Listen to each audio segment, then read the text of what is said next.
महाराज जी, क्या हम अशुद्धि अवस्था में राधा कृपा कटाक्ष स्तोत्र का फोटो कॉपी करवा के पढ़ सकते हैं या नहीं? उसे याद हो गया हो तो आप चिंतन ऐसे कर सकते हैं, वगैरह ग्रंथ लेकर पढ़ना निषेध है। तो 3 दिन पवित्र दशा में भगवत चिंतन कर सकते हैं, जो पाठ याद है उसको सुमिरन कर सकते हैं। माला लेना, ठाकुर सेवा करना, रसोई बनाना, ग्रंथ पढ़ना, ये गृहस्थ धर्म में जो माता बहनें 3 दिन अपवित्र रहती हैं नहीं करना चाहिए। ऐसी शास्त्र मर्यादा है। फिर जैसा ठाकुर जी प्रेरित करें, शास्त्र मर्यादा है, ऐसा नहीं करना चाहिए। महाराज जी, जब हम अशुद्ध हैं और भगवान इतने शुद्ध हैं, उनको कोई चीज अशुद्ध नहीं कर सकती, तो फिर हमारी आप अपने आपे को भूल जाओगे कैसे? खास हाँ, बस यही तो बात, इसीलिए तो कह रहे हैं नियम से चलोगे तो भूल जाओगी। नियम से चलोगी, बनाई हुई मर्यादा से चलोगी तो शरीर भान भूल जाओगी। और नियम अगर विपरीत दशा में चला गया तो शरीर भाव पुष्ट होता चला जाएगा। ये खास बात है। आप एक पत्नी व्रत ले, आप धर्म से चले तो आपको वैराग्य हो जाएगा, आपकी वासना नष्ट हो जाएगी। दवा अगर नियम से खाओगे ना, रोग नष्ट हो जाएगा। और आप व्यभिचार करें, चाहे जितना करते चले जाए, आपकी वासना बढ़ती चली जाएगी, आपकी गंदगी बढ़ती चली जाएगी। ये नियम है वही चेष्टा। लेकिन एक पत्नी व्रत ले, धर्म पूर्वक चले तो आपको वैराग्य हो जाएगा। कितने ऐसे गृहस्थ हैं जो वैरागी हैं, पति पत्नी दोनों घर में रहते हुए भी ब्रह्मचर्य हैं। और कितने ऐसे कि देखो, बोले कितने साल, बोले 90 साल के, तो बोले क्या पूरा जीवन हो गया, खाक बटोरते हैं काम, वही के वही खड़े। सब सुलझने की बात है। तो इसलिए हम पहले शास्त्र आज्ञा पालन करें।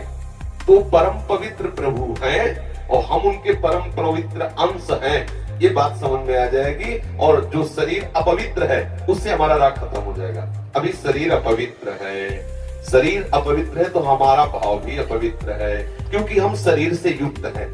आप कभी ये मानती हो कि मेरा शरीर अपवित्र हुआ? मैं नहीं। उस समय यही रहता है कि मैं अपवित्र हूँ, रहता है ना। मैं जैसे हम शौचालय से निकले तो हम ये नहीं मानेंगे कि मैं आत्मस्वरूप हूँ, मेरा शरीर अपवित्र है लेकिन मैं पवित्र हूँ। अगर शरीर का स्मरण आ रहा है तो अभी आप शरीर भाव में हैं।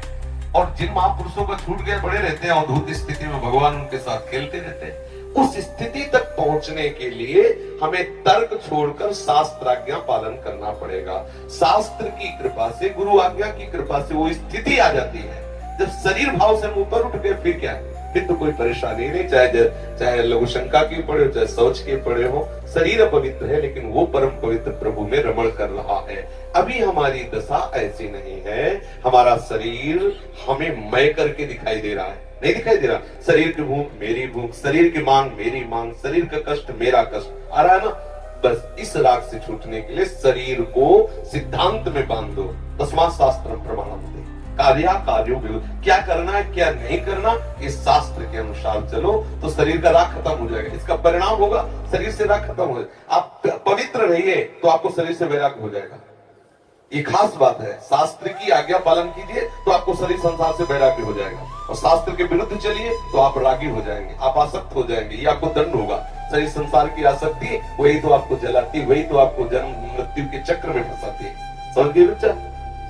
जब हम भगवान के लिए प्रसाद नहीं बना सकते, उनको भोग नहीं पवा सकते बच्चा, इसीलिए इस शरीर से घृणा करनी है। धिक्कार है ऐसे शरीर को जो प्रिया प्रीतम से बिलक करता है, तभी तो शरीर से राग खत्म होगा। ये अपवित्र शरीर जो हमें प्रभु के सेवा से छुटवा दे, ऐसे शरीर से क्या राग करना। धीरे धीरे शरीर के प्रति हे भाव हो जाए। जन्म मृत्यु जरा व्याधि दुख दोषानुदर्शनम, भगवान ने गीता जी में कहा, शरीर के प्रति हे भाव होने लगता है। क्या मलमूत्र का भांड है, छोड़ो इससे राग। धीरे धीरे धीरे वो अपने स्वरूप में स्थित हो जाए। अभी इतना ममत्व है शरीर में, कोई ऐसे छू ले तो एकदम ऐसा नहीं होता। तुमने हमें कितना अपना मय पर है। अगर हम ठीक सिद्धांत से चलेंगे तो हम बहुत जल्दी लाभ प्राप्त कर लेंगे। जहां हमारी स्थिति है, हम बात उसी स्थिति की करें तो हम बहुत जल्दी आगे बढ़ जाए। होता क्या, हम लोग बात करते हैं छत की और अभी बिल्कुल 100 हाथ गड्ढे में खड़े। बात ये है, शरीर से हमारा संबंध बहुत घनिष्ठ हो चुका है। इतना हो चुका है कि शरीर से हम संबंध किए, ये शब्द भी गलत है। मैं ही शरीर हूं ऐसा है। आप देख लो, कभी दर्पण में तिलक लगाते समय सोचा कि शरीर के मस्तक पर तिलक रचना कर रहे हैं? नहीं। मेरा तिलक कैसा है, यही तो आएगा ना। मेरा रूप कैसा है, मैं ठीक लग रही हूँ, लग रहा हूँ, ऐसी बातें आएंगी नहीं आएंगी? तो इसका मतलब शरीर राग है। शरीर राग हटाने के लिए शास्त्रीय सिद्धांत स्वीकार करना होगा। जिस समय माता बहनें अपवित्र होती हैं, उस समय वो जो भी भोग बनाती है, वो शास्त्र के अनुसार कह रहा हूं कि जो ब्रह्म हत्या देवराज इंद्र को लगी थी, उसी के 4 विभाग किए गए थे। पहला विभाग स्त्री को दिया गया था और उसके साथ वरदान भी दिया गया था कि उसी अवस्था के अंतर्गत वो जब सृजन क्रिया में जाएगी तो संतानोत्पत्ति की सामर्थ्य उसको प्राप्त हो जाएगी। पृथ्वी ऊषर भूमि, जो ऊषर भूमि है, ये वो ब्रह्म हत्या का एक भाग, उसको वरदान दिया गया था, चाहे जितना गड्ढा खोद दिया जाए अपने आप भर जाएगा समय पे। वृक्ष की गोंद जो निकलती है वो ब्रह्म हत्या, और उसको वरदान दिया काटने पर भी पुनः आप हरे भरे हो जाओगे, मतलब समय आने पर आप वृक्ष रूप धारण करो। और जल में ठेन बुदबुदा काई, ये ब्रह्म हत्या के 4 भाग के। और जल को आशीर्वाद दिया गया कि कभी भी कहीं भी पवित्रता होगी तो आप उसमें सम्मिलित होगे, जल छिड़को, आचमन करो, जल के द्वारा पवित्रता।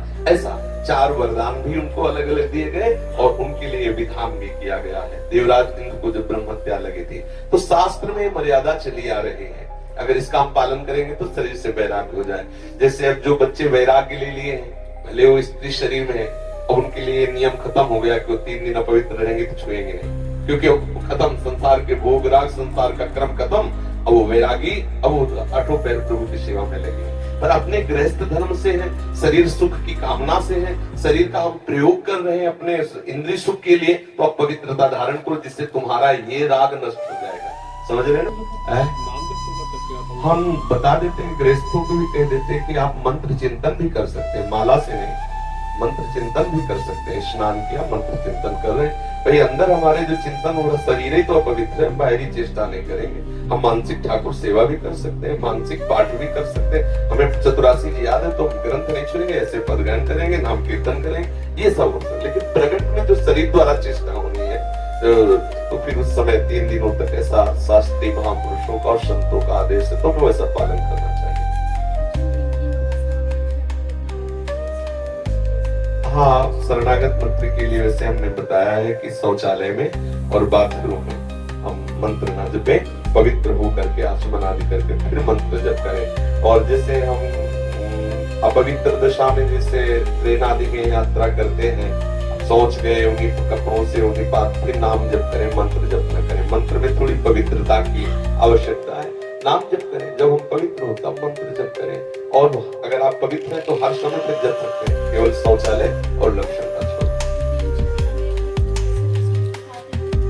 बिल्कुल बिल्कुल मंत्र जप सकते हैं, हाँ बिल्कुल बिल्कुल